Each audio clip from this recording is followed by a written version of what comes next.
It is no longer news that climate change has become a global challenge which is a threat to the existence of the entire human race if not properly managed.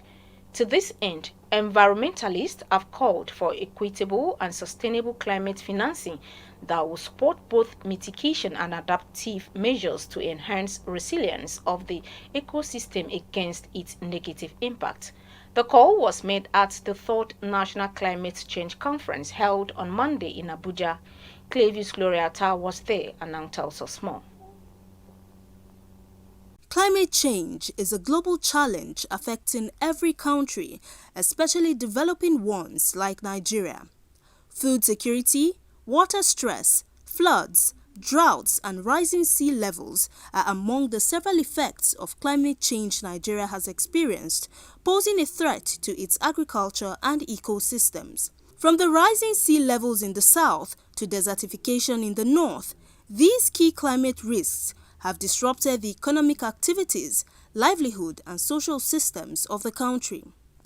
At the third National Conference on Climate Change in Abuja, which brought together experts, policymakers and stakeholders to discuss and address the challenges posed by climate change, the Executive Director of the Corporate Accountability and Public Participation Africa (CAPA), Akimbode Oluwafemi, said that Africa will need an average of $250 billion per year in climate finance between 2020 and 2030 to adapt to climate change and limit the impact of global warming. The private sector is also still expected to help in mobilizing about $213.4 billion annually through multilateral development banks, deploying more than $10 billion to bridge the financing gap. This amount is minimal compared to the quantum of devastations caused by climate crisis in the region, including our country, Nigeria. As at today, not up to 20% of the funds needed have been raised.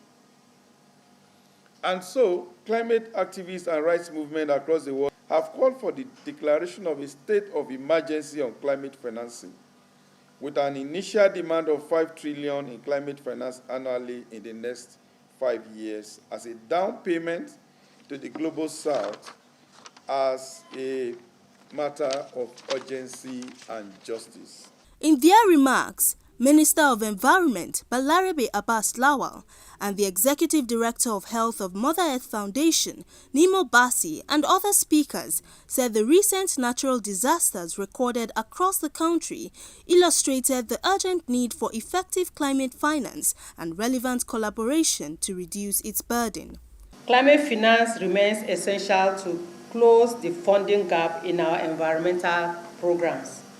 The emphasis must shift towards creating a more accessible and just system of climate finance, one that not only provides sufficient funding, but also distributes it equitably.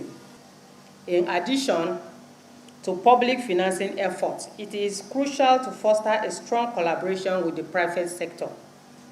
By creating a conducive policy environment, we aim to encourage more private sector investment in green projects.